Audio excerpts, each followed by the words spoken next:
ओम नमो भगवते वासुदेवाय। ओम नमो भगवते वासुदेवाय। ओम नमो भगवते वासुदेवाय। नारायणं नमस्कृत्य नरं चैव नरोत्तमं देवीं सरस्वतीं व्यासं ततो जायमुदीरये। नष्टप्रायेषु अभद्रेषु नित्यं भागवत सेवया भगवती उत्तमश्लोके भक्तिर्भवति नैष्टिकी। कृष्णाय वासुदेवाय देवकी नंदनाय च नंदगोपकुमाराय गोविंदाय नमो नमः।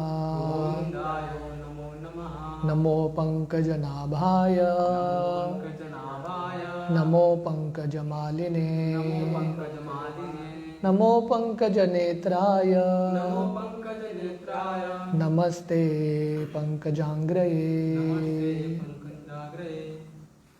हरे कृष्ण। तो आज हम टेक्स्ट 28 डिस्कस कर रहे हैं। छठा अध्याय दूसरा स्कंद।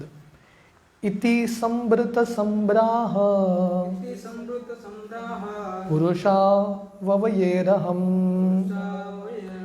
तमेव पुरुषं यज्ञं तेनैवायजनमीश्वरम्। Thus I created the ingredients and paraphernalia for offering sacrifice out of the parts of the body of the Supreme Lord, the enjoyer of sacrifice, and I perform the sacrifice to satisfy the Lord. तो यहाँ पे ब्रह्मा जी बता रहे हैं कि जो संब्रा है, जो अलग अलग पदार्थ है यज्ञ करने के लिए, ब्रह्मा जी ने भगवान गर्भोदक्षाय विष्णु के शरीर से ही बनाया था, उत्पन्न किया था, और वही पदार्थ से उन्होंने यज्ञ किया और वो यज्ञ से विष्णु को संतुष्ट किया। तो हम बार बार यही पिछले के श्लोकों में थीम यही है कि भगवान को अर्पण करने के लिए भगवान से ही सामग्री मिलता है, तो वो सामग्री लेके भगवान को अर्पण करना। भोक्ताराम यज्ञ तपसाम सर्वलोक महेश्वरम सुहृदम सर्वभूतानाम ज्ञात्वा माम शांतिम रक्षति। क्योंकि भोक्ता कृष्ण है, तो इसलिए हमारा कर्तव्य है कृष्ण के भोग के लिए मदद करना। तो हम भगवान के साथ कॉम्पिटिटर नहीं है, कोऑपरेटर है। कृष्ण के आनंद में, कृष्ण के संतुष्टा में मदद करना। तो भगवान ने हमको भी बनाया है, ममैवांशो जीवलोके जीवभूत सनातना। हम भी भगवान के अंग से आए हैं, और अलग अलग जो पदार्थ ये दुनिया में दिख रहे हैं वो भी भगवान का ही अलग अलग विस्तारित रूप है।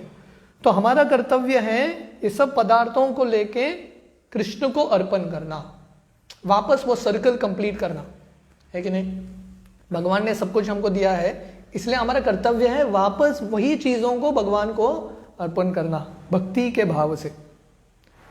Purport: People in general are always anxious to have peace of mind or peace in the world, but they do not know how to achieve such a standard of peace in the world.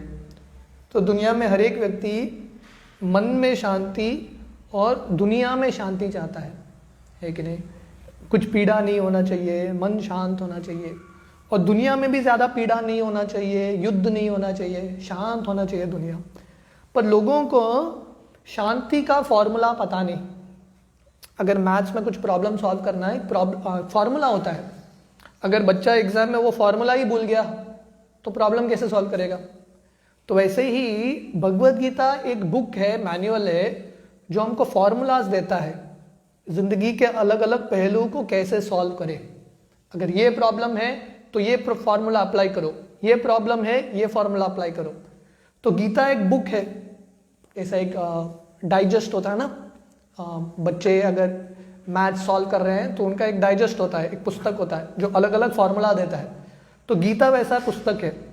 इसलिए अगर किसी को शांति चाहिए तो शांति का formula भी कृष्ण ने दिया गीता में। Such peace in the world is obtainable by performances of sacrifice and by practice of austerity. तो दुनिया में सुख शांति चाहिए तो कैसा मिलेगा? गीता के अनुसार यज्ञ करके और तपस्या करके। पर किसके संतुष्टि के लिए? कृष्ण के संतुष्टि के लिए। In the Bhagavad Gita 5.29 the following prescription is recommended. तो 5वें अध्याय में कृष्ण बताते हैं, भोक्ताराम यज्ञ तपसाम सर्वलोक महेश्वरम सुहृदम सर्वभूतानां ज्ञात्वा माम शांतिम रज्यति। The karma yogis know that the Supreme Lord is the factual enjoyer and maintainer of all sacrifice and of austere life. जो कर्म योगी है वो जानते हैं कि कृष्ण सही में भोक्ता है और जितने भी यज्ञ है वो यज्ञ के स्वामी पति कृष्ण है। They also know that the Lord is the ultimate proprietor of all planets and is the factual friend of all living entities. तो जो भक्त हैं या जो कर्मयोगी हैं वो ये भी जानते हैं कि भगवान सर्वलोकों के महेश्वर है, जितने भी लोग हैं उनके महेश्वर, उनके स्वामी कृष्ण हैं और हर एक जीव के हितैषी। सुहृदम सर्वभूतानां, हर एक जीव हम सब के जो परम मित्र हैं वो कृष्ण है। Such knowledge gradually converts the karmayogis into pure devotees of the lord through the association of unalloyed devotees and thus they are able to be liberated from material bondage. तो अगर कोई कर्म योग के मार्ग में भी है, अगर उसको ऐसा ज्ञान है कि भगवान भोक्ता है, भगवान सर्वलोकों के महेश्वर है, भगवान मेरे मित्र हैं, और ऐसा जो कर्म योगी शुद्ध भक्तों के संग में आता है तो ऐसे शुद्ध भक्तों के संग में वो भी शुद्ध भक्ति प्राप्त कर सकता है। तो इसलिए ये श्लोक में पीस फॉर्मूला, अगर किसी को शांति पाना है तो यज्ञ करना इंपॉर्टेंट है, अनिवार्य है। और यज्ञ का मतलब है कृष्ण को संतुष्ट करना। Brahma the original living being with in the material world taught us the way of sacrifice. तो ये कौन सिखा रहा है हमको? ब्रह्मा, जो पहले जीव है, द फर्स्ट लिविंग एंटिटी, भगवान के पहले पुत्र ब्रह्मा जी स्वयं के उदाहरण से सिखा रहे हैं कि जिंदगी जीने का तरीका है द वे ऑफ सैक्रिफाइस, यज्ञ। अगर कोई यज्ञ नहीं कर रहा है, कृष्ण के संतुष्टि के लिए जीवित नहीं है, तो ऐसा मनुष्य जीवन व्यर्थ है। It is just a waste of time. The word sacrifice suggest dedication of one's own interest for satisfaction of a second person. तो यज्ञ का मतलब या तपस्या, सैक्रिफाइस, यज्ञ का एक मतलब है आहुति, राइट? यज्ञ कुंड होता है। जनरली जब हम ये शब्द सुनते हैं यज्ञ, मन में क्या विचार आता है? यज्ञ कुंड, कोई आहुति दे रहा है, वही विचार आता है। पर यज्ञ का एक्चुअल मतलब है सैक्रिफाइस, कुछ त्याग करना।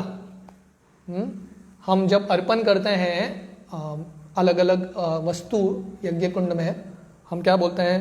इदम विष्णवे इदम न मम, ये भगवान विष्णु के लिए है, ये मेरा नहीं है, ऐसा हम अर्पण करते हैं। तो बेसिकली हम सैक्रिफाइस कर रहे हैं। जैसे कोई मदर होता है, कोई एक माँ होती है, अपने बच्चे के लिए अलग अलग चीज सैक्रिफाइस करती है, त्याग करती है कि नहीं? शायद वो रात को बिना खाए सोएगी पर वो बच्चे को अच्छे से खिलाएगी, वो एक सैक्रिफाइस होता है। तो प्रभुपाद क्या बोल रहे हैं? सैक्रिफाइस का और एक मतलब है dedication of one's interest for the satisfaction of a second person, दूसरे व्यक्ति के संतुष्टि के लिए स्वयं कुछ त्याग करना, इसको तपस्या बोलते हैं, सैक्रिफाइस। जैसे अभी कोविड के पीरियड में बहुत सारे डॉक्टर्स हैं, नर्सेज हैं, वो अपना स्वास्थ्य, अपना जो जीवन है उसको भी दावे पे लगा रहे हैं दूसरों को मदद करने के लिए। So this is also kind of sacrifice. That is the way of all activities. तो मनुष्य समाज में ये समाज कैसा चलता है? सैक्रिफाइस के ऊपर ही चलता है। कोई कुछ कार्य करता है अपने बारे में न सोच के दूसरे के बारे में सोचते हुए, ऐसा ही समाज चलता है कि नहीं? जो हमारे इंडियन फ्रीडम फाइटर्स हैं, जो उन्होंने इंडियन स्ट्रगल के लिए फाइट किया था, उन्होंने किसके लिए झगड़ा किया था? आगे जाके आने वाले पीढ़ियों के लिए, क्योंकि स्वयं तो वो मर गए। So that is a sacrifice. Every man is engage in sacrificing his interest for others, either in the form of family, society, community, country और द एंटायर ह्यूमन सोसाइटी। तो हर एक मनुष्य किसी न किसी के लिए सैक्रिफाइस कर रहा है, त्याग कर रहा है। इधर अपने परिवार के लिए त्याग कर रहा है, हाँ, अपना जो निजी स्वार्थ है वो कष्ट लेके परिवार की मदद करता है, त्याग करता है। या कोई अपने कम्युनिटी के लिए, मेरा जो कम्युनिटी है उसको बचाने के लिए सैक्रिफाइस करता है। या कोई राष्ट्र के लिए, राष्ट्रवाद, जो नेता हैं या जो सोल्जर्स हैं अपने राष्ट्र के लिए अपना प्राण, अपना धन न्यौछावर करते हैं। या कोई पूरे मनुष्य समाज के लिए, ह्यूमैनिटी के लिए। But perfection of such sacrifice is attained when they are performed for the sake of the supreme person, the supreme lord. तो अलग अलग व्यक्ति त्याग तो करता है अलग अलग चीजों का, पर यह त्याग का सबसे ऊंचा जो लक्ष्य है, ऊंचा सीमा है, वो कब प्राप्त होता है? जब हम भगवान के संतुष्टि के लिए त्याग करते हैं, for the sake of the supreme, Krishna के संतुष्टि के लिए। क्योंकि जब हम कृष्ण के संतुष्टि के लिए त्याग करते हैं, हर एक जीव और ये पूरा दुनिया संतुष्ट होता है। Everyone gets satisfied. यस्मिन तुष्टे जगत तुष्टम, कृष्ण को संतुष्ट करो, हर एक व्यक्ति संतुष्ट है। Because the Lord is the proprietor of everything, because the Lord is the friend of all creatures, and because He is the maintainer of the performer of sacrifice, as well as the supplier of ingredients of sacrifice, it is He only and no one else who should be satisfied by all sacrifice. तो कोई बोलेगा, अरे मैं भगवान की संतुष्टि क्यों करूं? मैं परिवार को तो पालन पोषण कर रहा हूं, उनके लिए मैं त्याग कर रहा हूं, भगवान के लिए क्यों करूं? क्योंकि कृष्ण पूर्ण पुरुषोत्तम भगवान सबके मालिक है, सब लोगों के स्वामी हैं और सबके हितैषी हैं। और जितने भी यज्ञ करने के लिए या दुनिया में जो भी सामग्री है वो कृष्ण से ही आ रहा है। इसलिए हमारा कर्तव्य है कि भगवान के लिए कुछ त्याग करना। सो इसलिए it is he only and no one else who should be satisfied. इसलिए हमारा लक्ष्य है सिर्फ कृष्ण को संतुष्ट करो। तो इसका ये मतलब नहीं अरे कृष्ण को संतुष्ट किया तो दूसरों को असंतुष्ट करना है, नहीं। कृष्ण को हम अच्छे से संतुष्ट करेंगे, हर एक व्यक्ति संतुष्ट होगा।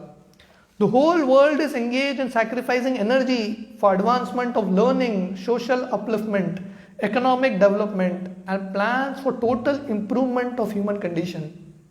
But no one is interested in sacrificing for the sake of the Lord, as it is advised in the Bhagavad Gita. तो पूरा दुनिया अलग अलग अपना जो शक्ति है, ऊर्जा है, अलग अलग चीज़ों के लिए त्याग कर रहा है। और विज्ञान को आगे बढ़ाने में, आर्थिक रूप से आगे बढ़ाने में, मनुष्य का जो सुख का जो स्तर है उसको आगे बढ़ाने में त्याग करता रहता है। पर कोई भगवान के लिए त्याग करने के लिए तैयार नहीं है। तो सबसे बड़ा त्याग है भगवान के संतुष्टि के लिए, भगवान के संतुष्टि के लिए जीना। Therefore, there is no peace in the world. If men at all want peace in the world, they must practice sacrifice in the interest of the supreme proprietor and friend of all. तो इसलिए क्योंकि हर एक व्यक्ति अपने हिसाब से त्याग करता है, तो इसलिए शांति नहीं है दुनिया में। तो शांति का फॉर्मूला है कृष्ण को संतुष्ट करो। तो ये समझने के लिए विश्वास चाहिए। कोई बोलेगा अरे कृष्ण को संतुष्ट करने से पूरे दुनिया में शांति कैसा आएगा? हरिनाम करने से, भगवान को प्रसन्न करने से पूरी दुनिया में शांति कैसा आएगा? You have to have faith. क्योंकि हमने ट्राई किया, कृष्ण को, भगवान को हमारी जिंदगी से, दुनिया के इक्वेशन से निकाल के देखा, शांति तो मिला ही नहीं। तो ये फॉर्मूला हम अप्लाई करके देख सकते हैं। इतना 1000 चीज ट्राई कर लिया, शांति तो मिला नहीं, पर ये अप्लाई करेंगे निश्चित रूप से शांति मिलेगा। टेक्स्ट 29, ततस्ते भ्रातर इमे प्रजानां पतयो नव अयजन व्यक्तम अव्यक्तम पुरुषम सुसमाहिता। Translation: My dear son, Thereafter, your 9 brothers, who are the masters of all living creatures, perform the sacrifice with proper rituals to satisfy both the manifest and the non-manifested personalities. तो यहाँ पे वर्णन है उसके बाद।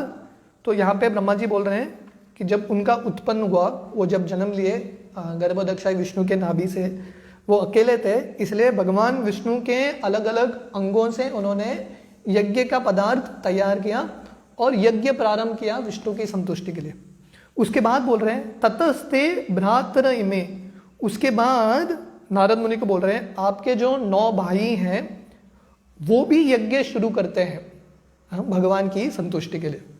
Purport: The manifested personalities are the demigods, like the ruler of the heavenly kingdom Indra and his associates, and the non-manifested personalities is the Lord himself.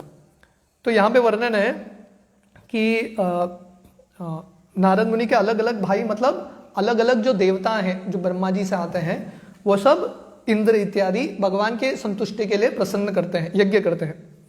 The manifested personalities are mundane controllers of the material affairs, whereas the non-manifested personality of Godhead is transcendental beyond the range of the material atmosphere.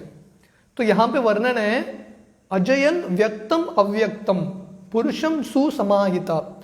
तो व्यक्त अव्यक्त, तो proper यहाँ पे लिख रहे हैं व्यक्त का यहाँ पे मतलब है डेमिगॉड्स जिनका भौतिक रूप होता है, और अव्यक्त का मतलब है यहाँ पे पूर्ण पुरुषोत्तम भगवान जिनका रूप होता है पर भौतिक रूप नहीं होता।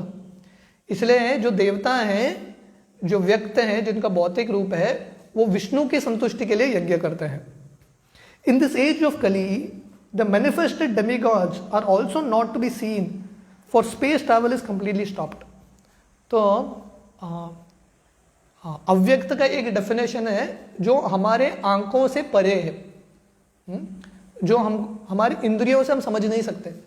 इसलिए कृष्ण का एक नाम है अदोक्षज। अदोक्षज का मतलब है अपने इंद्रियों से परे है।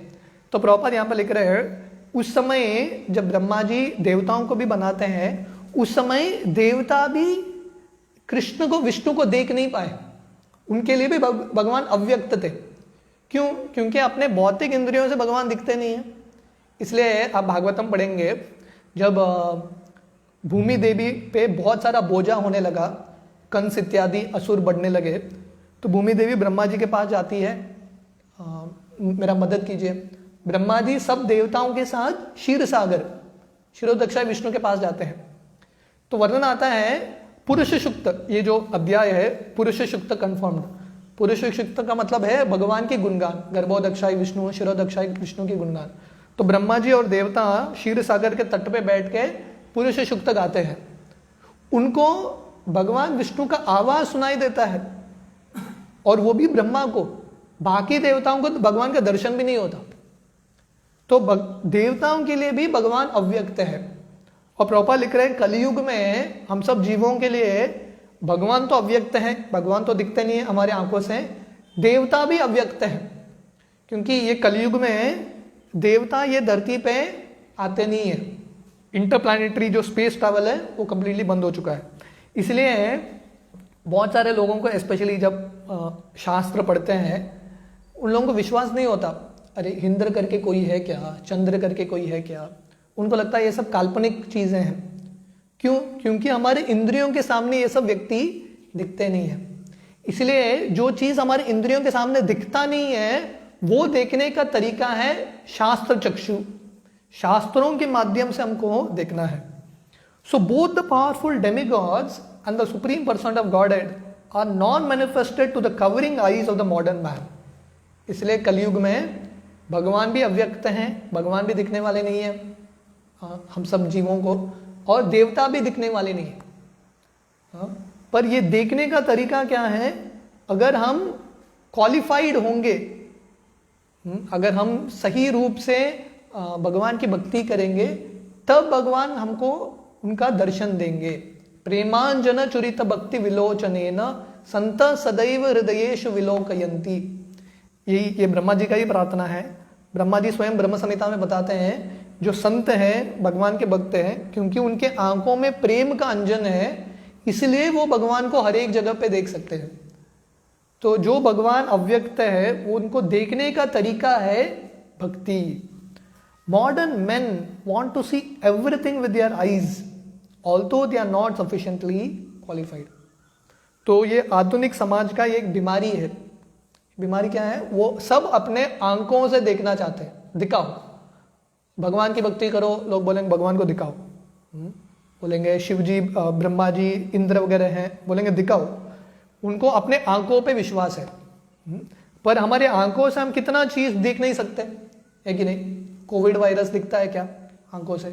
दिखता नहीं है। हजारों चीज है जो हमारे आंखों से दिखता नहीं है। आजकल ये कोविड वायरस के वजह से सब लोगों को ऑक्सीजन की जरूरत है, क्योंकि जब लंग को जाके अफेक्ट करता है ऑक्सीजन की जरूरत है लोगों को। ऑक्सीजन सिलेंडर डाल के लगाते हैं। ऑक्सीजन दिखता है क्या? दिखता नहीं है। तो बहुत सारा चीज है जो हमको आंखों से दिखाई नहीं देगा, पर बहुत महत्वपूर्ण है। अगर ऑक्सीजन नहीं रहेगा तो हमारा प्राण ही नहीं चलेगा, हमारा जिंदगी नहीं चलेगा। तो वैसे ही हमको ये भी विश्वास होना चाहिए, देवता भी है, भगवान भी है, सिर्फ हमारे आंखों से भी दिखाई नहीं दे रहा है, क्योंकि हमारे आंख अभी ट्रेन नहीं हुए हैं। Consequently they disbelieve in the existence of demigods और in the supreme lord. They should see through the pages of authentic scriptures and should not simply believe their unqualified eyes. इसलिए हमारे आंखों पे हमको विश्वास नहीं होना चाहिए, क्योंकि आंख धोखा देगा, है कि नहीं? सूरज हमको कैसा दिखता है? बहुत छोटा दिखता है, पर सूरज उतना छोटा है क्या? उतना छोटा नहीं है। तो हमारे आंखों पे हमको विश्वास नहीं होना चाहिए, हमको शास्त्रों के आंखों पे विश्वास होना है। शास्त्र चक्षु, God can be seen by qualified eyes tinged with the ointment of love of God even in these days। तो प्रभुपाद बोल रहे हैं अभी भी भगवान दिखेंगे, पर हमारे आंखों के पास प्रेम का अंजन, भक्ति का अंजन होना चाहिए। तो दो चीज प्रभुपाद बता रहे हैं। भगवान को देखने का तरीका दो चीज है, पहला भक्ति के माध्यम से, दूसरा शास्त्रों के माध्यम से। हम शास्त्रों के माध्यम से पढ़ेंगे, जो चीज अव्यक्त है वो व्यक्त हो सकता है। तो हम टेक्स्ट 30 से कल सुबह कंटिन्यू करेंगे। हरे कृष्णा।